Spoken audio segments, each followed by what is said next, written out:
Une fillette de 9 ans a perdu tout ce qu'elle aimait en 3 jours, et cette douleur l'a presque détruite, jusqu'à ce qu'une femme aveugle lui révèle pourquoi elle devait souffrir autant. Avez-vous déjà demandé pourquoi la vie vous arrache ce que vous chérissez le plus ? Cette histoire va vous faire pleurer, réfléchir et peut-être comprendre enfin le sens caché derrière vos propres blessures. Si vous avez déjà ressenti une douleur qui semblait n'avoir aucun sens, mettez un like maintenant, abonnez-vous parce que ce récit va transformer votre regard sur la souffrance et activez les notifications pour ne manquer aucune de nos histoires qui guérissent l'âme. Ce que Céleste va découvrir pourrait changer votre vie elle aussi. Maintenant, commençons par cette nuit d'hiver où tout a basculé. Son monde entier tenait dans les murs de pierre d'une modeste chaumière, où l'odeur du pain chaud se mêlait au rire de sa mère et aux chansons de son père, tisserand de son métier. Céleste avait 9 ans, lorsque la fièvre noire frappa leur village comme une fausse invisible. D'abord, ce fut le voisin du moulin, puis la femme du boulanger. Ensuite, par une nuit où la lune se cachait derrière des nuages épais comme de la laine sale, son père commença à trembler. « Ce n'est rien, ma colombe », murmurait-il entre 2 frissons, ses mains de tisserand devenues soudainement impuissantes. Juste le froid de novembre qui s'accroche aux os. Mais Céleste voyait la peur dans les yeux de sa mère. Cette peur silencieuse que les enfants reconnaissent toujours, même quand les adultes tentent de la cacher derrière des sourires forcés. 3 jours plus tard, son père ne se leva plus. Sa mère, qui l'avait soigné jour et nuit, tenant ses mains brûlantes de fièvre, tomba malade à son tour. Céleste regardait, impuissante, ces 2 univers s'éteindre comme des chandelles dans un courant d'air. « Souviens-toi, ma chérie !»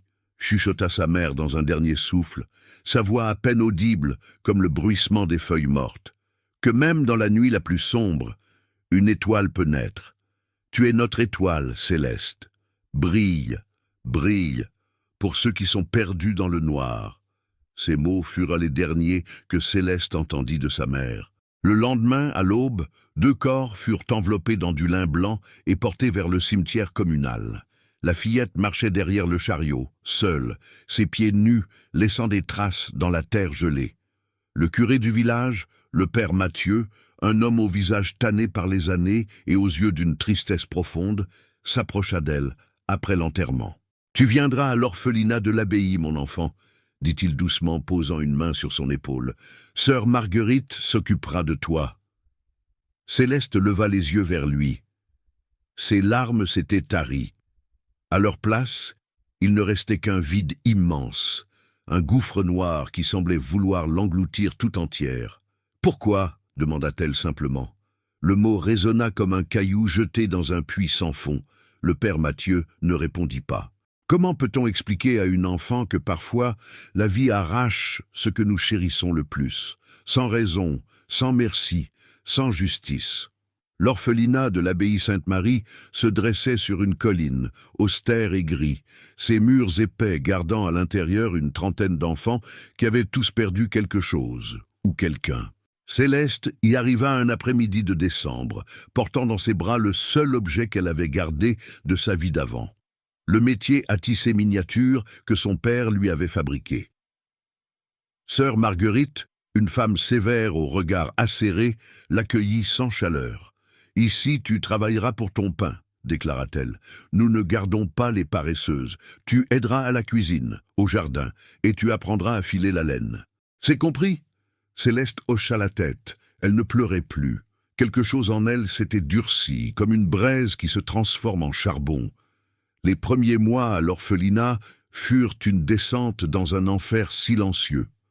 Les autres enfants, enfermés dans leur propre douleur, formaient des groupes fermés. Certains avaient perdu leurs parents à la guerre. D'autres avaient été abandonnés sur les marches de l'église. Tous portèrent sur leur visage le même masque d'indifférence, cette armure invisible que l'on construit quand on a trop mal pour se permettre de sentir encore. Céleste dormait dans un dortoir glacial, sur une paillasse mince. La nuit, elle serrait contre elle le petit métier à tisser et murmurait les chansons que son père lui chantait. Mais les souvenirs, au lieu de la réconforter, semblait l'arracher un peu plus chaque jour à la vie. Un soir de janvier, alors que la neige tombait en silence, derrière les fenêtres étroites de l'abbaye, Céleste se réveilla en sursaut. Elle avait rêvé de sa mère, de ses mains douces qui caressaient ses cheveux, de sa voix qui murmurait « Brille pour ceux qui sont perdus dans le noir ». Elle se leva, pieds nus sur le sol de pierre gelée, et marcha vers la chapelle vide. Là, dans la lueur tremblante des cierges, elle tomba à genoux. « Pourquoi ?» cria-t-elle dans le silence, sa voix brisant comme du verre. « Pourquoi m'avoir pris tout ce que j'aimais? À quoi sert cette douleur? À quoi sert cette vie si tout ce que je touche meurt ?» Personne ne répondit. Seul l'écho de sa propre voix lui revint creux et vide. C'est à ce moment précis, dans cette nuit d'hiver où Céleste touchait le fond de son désespoir, qu'une voix s'éleva derrière elle. Parce que la douleur est le seul maître qui nous apprend vraiment à voir. Céleste se retourna brusquement. Dans l'ombre de la chapelle se tenait une vieille femme qu'elle n'avait jamais vue auparavant. Ses cheveux blancs formaient une couronne autour de son visage ridé, et ses yeux brillaient d'une lumière étrange, comme si elle portait en elle tous les secrets du monde. « Qui êtes-vous » demanda Céleste, sa voix encore tremblante de larmes. La vieille femme s'avança dans la lumière des cierges, révélant un visage où chaque ride semblait raconter une histoire de souffrance surmontée. « Je m'appelle Béatrice » répondit-elle doucement. « Autrefois, j'étais tisseuse, comme ton père. Maintenant, je suis ce que certains appellent une conteuse, une gardienne de mémoire. » Céleste remarqua alors quelque chose d'étrange. Les yeux de Béatrice, bien que brillants, ne la regardaient pas vraiment. Ils fixaient un point au-delà, comme s'ils voyaient à travers elle, à travers les murs, à travers le temps lui-même. « Vous êtes aveugle » murmura Céleste. Un sourire doux apparut sur le visage de la vieille femme. « Mes yeux ont cessé de voir il y a 40 ans, petite étoile, mais j'ai appris à voir autrement. Et je vois en toi une lumière que tu ne vois pas encore toi-même. » Béatrice s'assit sur le banc de pierre à côté de Céleste, ses mains noueuses, cherchant celles de l'enfant.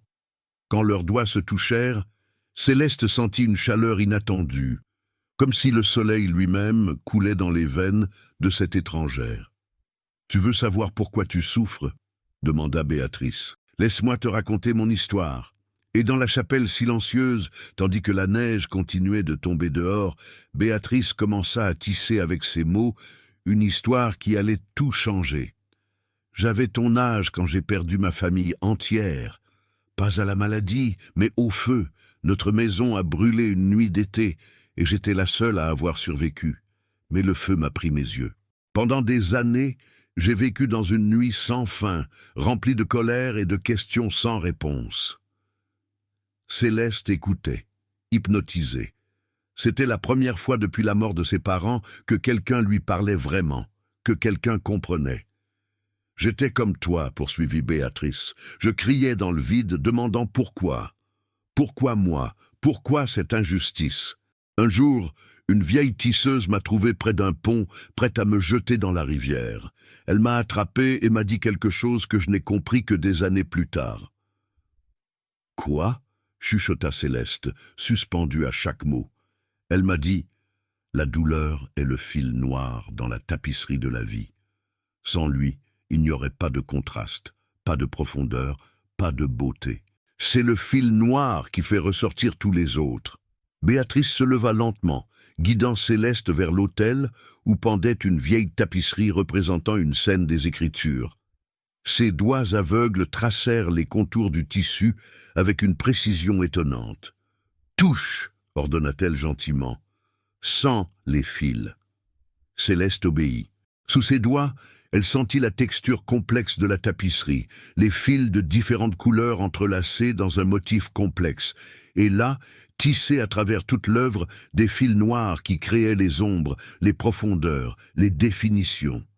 Sans ces fils sombres, expliqua Béatrice, tout serait plat, sans vie, sans signification. La lumière n'a de sens que parce que l'obscurité existe. La joie n'a de saveur que parce que nous avons connu la tristesse. Mais ça fait trop mal, sanglota Céleste. Je ne veux pas de cette leçon. Je veux juste mes parents. Béatrice attira la fillette contre elle, la berçant comme l'aurait fait sa propre mère. Je sais, mon enfant, je sais, et la vérité, c'est que la douleur ne disparaît jamais complètement. Elle se transforme. Elle devient quelque chose d'autre, quelque chose que tu ne peux pas encore imaginer. Les semaines qui suivirent, Béatrice revint chaque soir à la chapelle. Céleste apprit que la vieille femme vivait dans une cabane près de l'abbaye et que sœur Marguerite la tolérait parce qu'elle aidait parfois à réparer les vieux tissus de l'église. Mais Béatrice enseignait à Céleste bien plus que le tissage. Elle lui apprenait à transformer sa douleur en quelque chose de tangible. Chaque nuit, dans la lueur des chandelles, elle guidait les petites mains de Céleste sur le métier à tisser miniatures. « Tisse ta tristesse », disait-elle. « Chaque larme que tu verses, transforme-la en un fil. Chaque souvenir de tes parents, tisse-le dans le tissu. Ne fuis pas ta douleur, enfant. Utilise-la. » Au début, Céleste ne comprenait pas. Ses doigts maladroits créaient des motifs chaotiques, des nœuds, des erreurs. Mais Béatrice ne la corrigeait jamais durement. « Même les erreurs ont leur place, » murmurait-elle. « Elles enseignent nos mains à devenir plus sages. » Un soir, alors que le printemps commençait à fondre les dernières neiges, Céleste remarqua quelque chose d'étrange. Dans le dortoir, une petite fille nommée Amélie pleurait en silence, recroquevillée sur sa paillasse. Céleste l'avait toujours ignorée, enfermée dans sa propre souffrance. Mais ce soir-là, quelque chose avait changé. Elle se leva, s'approcha d'Amélie et s'assit à côté d'elle. Sans un mot, elle prit la main de la petite fille et la tint simplement, comme Béatrice avait tenu la sienne cette première nuit dans la chapelle. Amélie se tourna vers elle, ses yeux rougis par les larmes. « Tu comprends » chuchota-t-elle. Et Céleste, pour la première fois depuis la mort de ses parents, dit quelque chose qui venait du plus profond de son être transformé. « Oui, je comprends. » Ce fut le premier fil d'or tissé dans la tapisserie de sa nouvelle vie. Elle ne le savait pas encore, mais ce simple geste, né de sa propre douleur, allait être le début de quelque chose de bien plus grand qu'elle-même.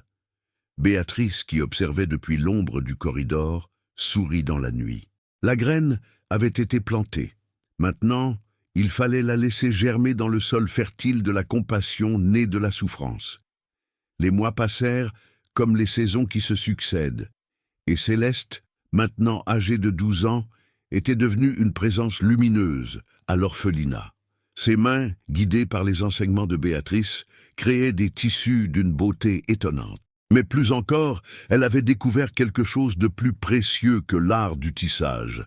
Elle avait trouvé un but. Chaque soir, après ses corvées, Céleste rassemblait les enfants les plus tristes autour d'elle. Elle leur racontait des histoires, tenant leurs mains, essuyant leurs larmes. Elle leur enseignait ce que Béatrice lui avait appris, que la douleur n'était pas une fin, mais un commencement, que chaque souffrance portait en elle la graine d'une transformation.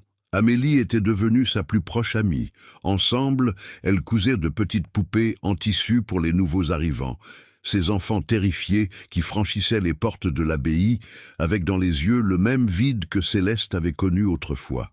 « Tu leur donnes de l'espoir », lui dit un jour Béatrice, ses doigts aveugles caressant tendrement les cheveux de Céleste. « Tu es devenu le fil d'or dans leur obscurité. » Céleste sourit, sentant pour la première fois depuis la mort de ses parents quelque chose qui ressemblait à la joie. Elle avait trouvé sa place. Elle avait transformé sa douleur en quelque chose de beau, de nécessaire, de vivant. Mais le destin, se tisserand impitoyable, n'en avait pas fini avec elle. Un matin de printemps, alors que les cerisiers de l'abbaye explosaient en fleurs blanches, sœur Marguerite convoqua Céleste dans son bureau. La sévère religieuse avait le visage inhabituellement doux, presque triste. « Céleste, » commença-t-elle, ses mains jointes sur son bureau, « une famille du village souhaite t'adopter. Les Dubois, ce sont de braves gens, riches marchands de tissus. Ils n'ont pas d'enfants et cherchent une fille à qui transmettre leur commerce. » Le cœur de Céleste se figea. « M'adopter ? Oui, tu partirais d'ici. Tu aurais une vraie famille, une vraie maison. Tu ne serais plus orpheline. Les mots résonnaient comme des cloches dans l'esprit de Céleste. Une famille, une maison, tout ce dont elle avait rêvé pendant ces 3 longues années. Tout ce qu'elle avait perdu et qu'on lui offrait maintenant sur un plateau d'argent. Mais, et les autres enfants ? Demanda-t-elle, sa voix à peine audible. Sœur Marguerite fronça les sourcils. Les autres ? Ils resteront ici, bien sûr. C'est ta chance, Céleste. Une chance que peu d'orphelins ont. Les Dubois viendront te chercher demain. Cette nuit-là, Céleste ne trouva pas le sommeil. Elle regardait les visages endormis des enfants autour d'elle. Amélie, qui serrait encore la poupée qu'elles avaient faite ensemble. Le petit Marc, qui venait d'arriver et qui faisait encore des cauchemars chaque nuit. Tous ces enfants qui avaient commencé à voir en elle une sœur, une amie, une lumière dans leur nuit. Elle se leva et marcha vers la cabane de Béatrice. La vieille femme l'attendait, comme si elle avait su qu'elle viendrait. « Tu as entendu ?» dit Céleste. Ce n'était pas une question. « Les murs ont des oreilles, même à l'abbaye », répondit Béatrice avec un sourire triste. « Et alors, qu'est-ce que ton cœur te dit ?»« Je ne sais pas !» s'écria Céleste, les larmes coulant sur ses joues. « J'ai tant rêvé d'avoir une famille à nouveau, des parents, une maison où je ne serais plus juste un fardeau, un numéro parmi d'autres. Mais les enfants, ils ont besoin de moi. Amélie m'a dit hier soir que j'étais la seule personne au monde qui la comprenait. Comment puis-je les abandonner ?» Béatrice resta silencieuse un long moment. Puis elle prit les mains de Céleste entre les siennes. « Écoute-moi bien, petite étoile. Je vais te dire quelque chose que tu ne veux pas entendre, mais que tu dois entendre. Va avec les Dubois. » Céleste recula comme si elle avait été giflée. « Quoi ? Mais vous m'avez appris à transformer ma douleur en compassion, à aider les autres. Comment pouvez-vous me dire de partir ?» Les yeux aveugles de Béatrice brillaient de larmes. Parce que parfois, nous devons apprendre la leçon la plus difficile de toutes. Nous ne pouvons pas sauver tout le monde, et nous ne devons pas nous sacrifier jusqu'à nous perdre nous-mêmes. « Mais c'est égoïste !» cria Céleste. « Non, mon enfant, c'est humain. Tu as 12 ans. Tu mérites une enfance, une famille, une chance de guérir complètement. Les autres enfants survivront. Ils sont plus forts que tu ne le penses. Et peut-être que ton départ leur apprendra qu'eux aussi peuvent espérer un avenir meilleur. » Cette nuit-là fut la plus longue de la vie de Céleste. Elle se débattait avec elle-même, déchirée entre 2 choix qui semblaient tous deux impossibles. D'un côté, le rêve d'une famille, d'être aimée à nouveau. De l'autre, le devoir envers ceux qui dépendaient d'elle. Quand l'aube se leva, pâle et froide, Céleste avait pris sa décision. Les Dubois arrivèrent dans une belle calèche tirée par 2 chevaux blancs. Monsieur Dubois était un homme grand, aux yeux bienveillants. Madame Dubois avait un sourire doux et des mains qui semblaient n'avoir jamais connu le travail dur. « Céleste, » dit Madame Dubois en s'agenouillant devant elle, « nous serions si heureux de t'accueillir dans notre famille. » Céleste regarda ces visages pleins d'espoir. Puis elle se tourna vers la fenêtre du dortoir, où elle voyait les silhouettes de ses amis orphelins qui la regardèrent partir. Et là, dans ce moment crucial, Céleste commit l'erreur qui allait presque la détruire. « Non, » dit-elle, sa voix tremblante mais déterminée. « Je ne peux pas partir. Ma place est ici, avec eux. » Le visage de Madame Dubois se ferma. Monsieur Dubois hocha la tête avec une expression de déception. Ils repartirent sans un mot de plus. Céleste crut voir du soulagement dans les yeux d'Amélie. Elle crut avoir fait le bon choix, le choix noble, le choix héroïque. Mais cette nuit-là, alors qu'elle tenait le petit métier à tisser que son père lui avait fait, quelque chose en elle se brisa. Elle réalisa avec une clarté terrible ce qu'elle venait de faire. Elle avait refusé la seule chance qu'elle aurait jamais d'avoir une vraie famille, pas par amour, mais par peur. Peur d'abandonner les autres, oui, mais plus encore. Peur de vivre heureuse alors que ses parents étaient morts. Peur de trahir leur mémoire en acceptant d'autres parents. Peur de guérir complètement et de les oublier. Elle avait transformé sa douleur en prison et elle venait d'en jeter la clé. Béatrice ne revint pas à l'abbaye après ce jour. Céleste apprit plus tard qu'elle était tombée malade. Et pour la première fois depuis 3 ans, Céleste se retrouva seule avec sa douleur, mais cette fois, c'était une douleur différente, plus sombre, plus destructrice. C'était la douleur d'avoir choisi la souffrance par peur de la guérison. Les semaines qui suivirent furent les plus sombres que Céleste eût jamais connues. Même après la mort de ses parents, même dans les premiers mois glaciaux à l'orphelinat, elle n'avait jamais ressenti un tel poids sur sa poitrine, comme si son cœur était devenu une pierre. Elle continuait d'aider les enfants, de sourire, de raconter des histoires. Mais c'était un masque, et les enfants, avec leur intuition cruelle, le sentaient. Amélie s'éloignait d'elle progressivement.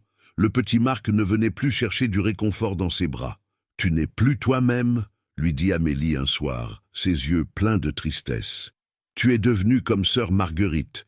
Tu souris, mais ton sourire est vide. » Ces mots transpercèrent Céleste comme une lame. Cette nuit-là, elle s'enfuit de l'abbaye et courut vers la cabane de Béatrice. Elle devait lui parler, lui demander pardon, comprendre pourquoi tout s'était effondré. Mais quand elle arriva, la cabane était plongée dans l'obscurité. La porte était entr'ouverte, grinçant doucement dans le vent. Céleste entra, le cœur battant. « Béatrice » appela-t-elle dans le noir. Un gémissement faible lui répondit. La vieille femme était allongée sur sa paillasse, son corps secoué par la fièvre. La même fièvre qui avait emporté les parents de Céleste. « Non » murmura Céleste, tombant à genoux à côté d'elle. « Non, pas vous aussi !» Les doigts de Béatrice cherchèrent ceux de Céleste, froids et tremblants. « Petite étoile !» chuchota-t-elle, sa voix à peine audible. « Tu es venue. Je ne vous laisserai pas mourir, » sanglota Céleste. « Je vais chercher de l'aide, je vais... » « Non !» La voix de Béatrice, bien que faible, portait encore cette autorité douce qui commandait l'obéissance. « Mon temps est venu, mais le tien commence seulement. Et tu dois comprendre quelque chose avant que je parte. » « Quoi ?» Les larmes de Céleste tombaient sur les mains de la vieille femme. « Tu as cru que refuser le bonheur était un sacrifice noble, mais c'était un mensonge. Un mensonge que la douleur t'a murmuré pour te garder prisonnière. » Céleste secoua la tête violemment. « Mais les enfants avaient besoin de moi. Je ne pouvais pas les abandonner comme tes parents t'ont abandonné, » termina Béatrice doucement. Le silence qui suivit fut assourdissant. Céleste sentit quelque chose se fissurer en elle, un mur qu'elle avait construit pierre par pierre sans même s'en rendre compte. « C'est ça, n'est-ce pas ?» continua Béatrice. « Tu as cru que si tu acceptais une nouvelle famille, c'était comme dire que tes parents n'avaient jamais compté, que leur mort n'avait pas d'importance. Alors tu as choisi de rester dans ta douleur parce que c'était le seul lien qui te restait avec eux. » Les sanglots de Céleste devinrent incontrôlables. « Je ne voulais pas les oublier. Si je suis heureuse, si j'ai une nouvelle famille, qu'est-ce qu'il restera d'eux? Qu'est-ce qu'il restera de nous ?» Béatrice prit une profonde inspiration tremblante. « Écoute-moi bien, mon enfant. C'est la dernière leçon que je peux t'enseigner. La douleur a un but, oui. Elle nous transforme, elle nous ouvre les yeux, elle nous rend capables de voir la souffrance des autres. Mais son but n'est pas de nous emprisonner pour toujours. Alors quel est son but ? Cria Céleste. Son but est de nous apprendre à aimer plus profondément, à vivre plus pleinement, à ne plus jamais tenir la vie pour acquise. Tes parents ne sont pas morts pour que tu passes le reste de ta vie à pleurer. Ils sont morts, et cette douleur terrible que tu as ressentie t'a appris quelque chose que peu de gens comprennent. Chaque instant est précieux. Chaque sourire est un cadeau. Chaque nouvelle chance de bonheur est sacrée. » Béatrice toussa, son corps secoué par des spasmes. Quand elle reprit la parole, sa voix n'était plus qu'un murmure. Honorer leur mémoire ne signifie pas rester dans la mort avec eux. Cela signifie vivre pleinement la vie qu'ils ne peuvent plus vivre. Aimer intensément parce que tu sais combien l'amour est fragile.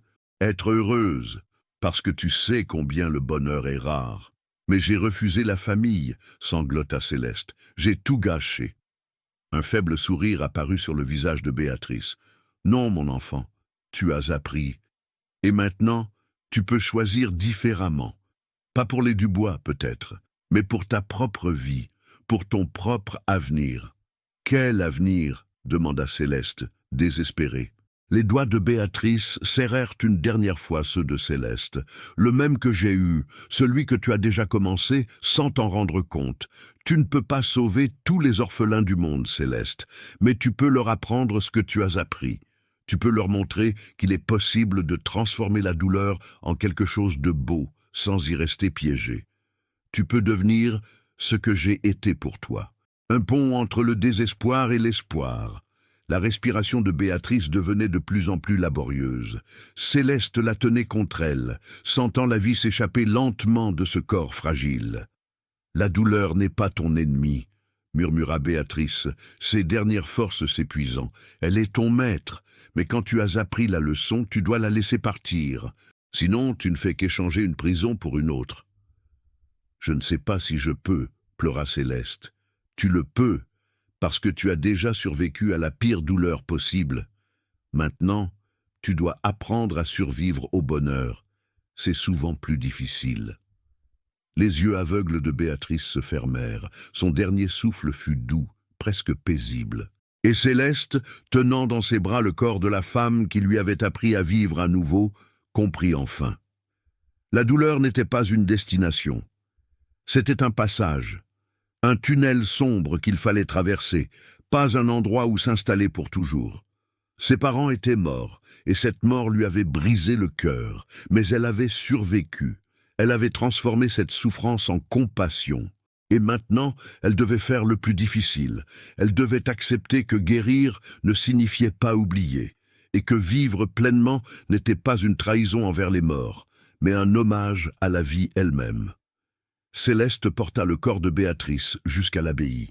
Cette nuit-là, elle veilla près d'elle, tissant avec ses mains habiles un linceul d'une beauté extraordinaire. Elle y entrelaça des fils noirs pour représenter la douleur, des fils dorés pour la sagesse et des fils blancs pour la paix. Et pour la première fois depuis la mort de ses parents, elle ne pleura pas seulement de tristesse, elle pleura aussi de gratitude. Gratitude pour la douleur qui l'avait transformée, gratitude pour Béatrice qui lui avait montré le chemin, et gratitude pour la vie qui continuait, fragile et précieuse, malgré toutes les pertes. Le lendemain, après l'enterrement, Céleste retourna à l'orphelinat. Mais elle n'était plus la même personne. Elle avait enfin compris le dernier et le plus important enseignement. Toute douleur a un but, mais ce but n'est jamais de nous détruire. Il est de nous révéler à nous-mêmes, puis de nous laisser partir, transformés et plus vivants que jamais. 10 ans passèrent comme un fil qui se déroule d'une bobine, lentement mais inévitablement. Céleste avait maintenant 22 ans, et l'orphelinat de l'abbaye Sainte-Marie n'était plus le même endroit austère et froid qu'elle avait connu enfant. Après la mort de Béatrice, quelque chose s'était éveillé en Céleste. Non pas la fausse compassion née du sacrifice, mais une vraie compréhension de ce que signifiait transformer la douleur en lumière sans s'y consumer soi-même. Elle était restée à l'abbaye, mais d'une manière différente. Elle avait convaincu sœur Marguerite de la laisser créer un atelier de tissage, où les enfants orphelins pourraient apprendre un métier. Mais plus que cela, c'était devenu un lieu de guérison. Chaque enfant qui arrivait, brisé par la perte, trouvait en Céleste non pas quelqu'un qui leur disait d'oublier leur douleur, mais quelqu'un qui leur apprenait à la tisser dans le grand métier de leur vie. Elle leur montrait que les fils noirs de la souffrance avaient leur place, qu'ils créaient la profondeur et le contraste qui rendaient beau tout le reste. Amélie, maintenant jeune femme elle aussi, travaillait à ses côtés. Ensemble, elles avaient aidé des dizaines d'enfants à trouver non pas l'oubli, mais la transformation. Un jour de printemps, alors que les cerisiers de l'abbaye fleurissaient comme ils l'avaient fait toutes ces années auparavant, un couple se présenta aux portes. Céleste, qui travaillait au jardin avec les enfants, leva les yeux et sentit son cœur faire un bond. C'étaient les Dubois. Plus vieux, les cheveux de Madame Dubois maintenant striés d'argent, mais leur visage toujours bienveillant. « Céleste, » dit Madame Dubois, incrédule, « c'est vraiment toi ?» Céleste s'avança, essuyant la terre de ses mains. « Oui, c'est moi. » Un silence s'installa, chargé de tout ce qui ne s'était pas dit 10 ans plus tôt. Puis M. Dubois parla, sa voix empreinte d'émotion. « Nous avons entendu parler de ton travail ici. de ce que tu fais pour ces enfants. Nous voulions te voir, te dire que nous comprenons maintenant pourquoi tu es resté. » Céleste sentit les larmes monter, mais ce n'étaient plus des larmes de regret. « J'étais jeune, dit-elle doucement. J'avais peur d'être heureuse, peur de trahir la mémoire de mes parents. Je croyais que rester ici était un sacrifice noble, mais c'était juste de la peur. » Madame Dubois s'approcha et prit les mains de Céleste dans les siennes. « Et maintenant ?»« Maintenant ?» répondit Céleste avec un sourire qui venait du plus profond de son être guéri. « Je suis ici par choix, pas par peur. Je ne reste pas pour me punir ou pour m'emprisonner dans ma douleur, je reste parce que j'ai trouvé ma vérité. Ces enfants ont besoin de quelqu'un qui comprend leur douleur, qui peut leur montrer qu'elle a un sens, qu'elle peut les transformer sans les détruire. » Les Dubois échangèrent un regard. Puis M. Dubois parla. « Nous n'avons jamais eu d'enfants. Notre maison est grande, notre commerce prospère. Nous ne venons pas t'offrir une adoption, Céleste. Nous venons t'offrir quelque chose de différent. »« Quoi donc ?» demanda Céleste, curieuse. « Un partenariat, » répondit Madame Dubois. « Nous voulons financer l'expansion de ton atelier, créer d'autres orphelinats où des enfants peuvent apprendre non seulement un métier, mais aussi à transformer leur douleur en quelque chose de beau. Tu serais libre de diriger tout cela, de voyager, d'enseigner ce que tu as appris. » Céleste resta sans voix. C'était comme si le fil de sa vie, qui avait semblé cassé tant de fois, se tissait soudainement dans un motif qu'elle n'aurait jamais pu imaginer. « Mais pourquoi ?» chuchota-t-elle. « Après ce que j'ai fait ? Parce que, dit M. Dubois avec un sourire triste, nous avons compris que parfois la vie nous refuse ce que nous voulons pour nous donner ce dont nous avons vraiment besoin. Tu n'étais pas destinée à être notre fille. Tu étais destinée à être la mère de centaines d'orphelins. Les années qui suivirent virent la naissance de quelque chose d'extraordinaire. Avec l'aide des Dubois, Céleste créa ce qu'on appellerait plus tard les maisons de l'espérance, des orphelinats à travers toute la Provence où les enfants apprenaient non seulement des métiers, mais aussi l'art de transformer leur souffrance en force. Céleste voyageait de maison en maison, racontant son histoire, enseignant ce que Béatrice lui avait enseigné. Elle ne se maria jamais, mais elle ne fut jamais seule. Elle devint la mère de tous ces enfants brisés qui trouvaient dans ses yeux la preuve vivante qu'on pouvait survivre à la pire des douleurs et en sortir non pas diminué, mais agrandi. Un soir d'automne, alors qu'elle avait 40 ans, Céleste s'assit dans la chapelle de l'abbaye où, tant d'années auparavant, elle avait rencontré Béatrice.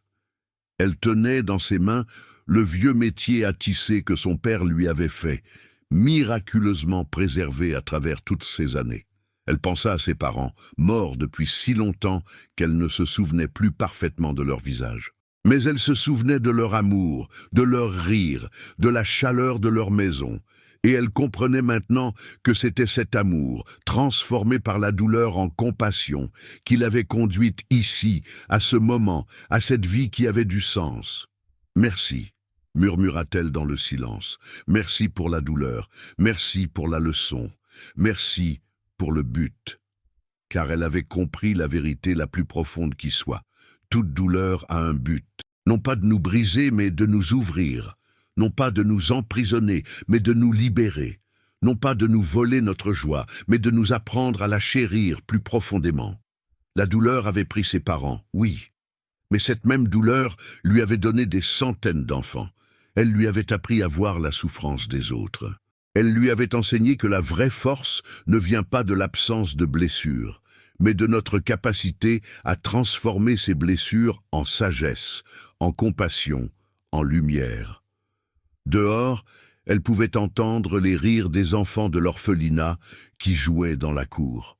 Des rires qui n'auraient jamais existé si elle n'avait pas souffert, si elle n'avait pas appris, si elle n'avait pas choisi de transformer son noir en or. Et dans ce moment, Céleste comprit que c'était là le vrai miracle, non pas que la douleur disparaisse, mais qu'elle se transforme en quelque chose de si beau, de si nécessaire, que nous ne voudrions plus vivre sans les leçons qu'elle nous a enseignées.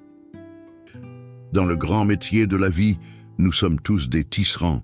Chacun de nous reçoit des fils de différentes couleurs, des fils d'or pour la joie, des fils blancs pour la paix, des fils rouges pour l'amour. Mais ce sont les fils noirs, ceux de la douleur, de la perte, du chagrin, qui donnent à notre tapisserie sa profondeur, son sens, sa beauté véritable. Toute douleur a un but. Elle vient nous enseigner ce que le bonheur seul ne peut jamais nous apprendre.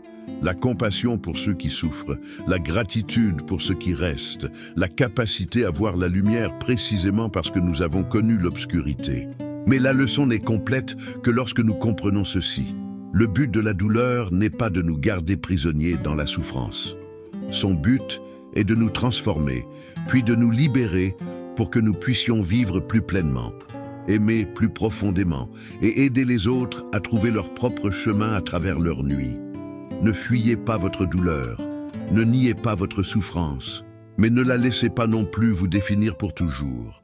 Comme Céleste a appris à tisser ses larmes en fils d'or, vous aussi pouvez transformer votre plus grande blessure en votre plus grande force.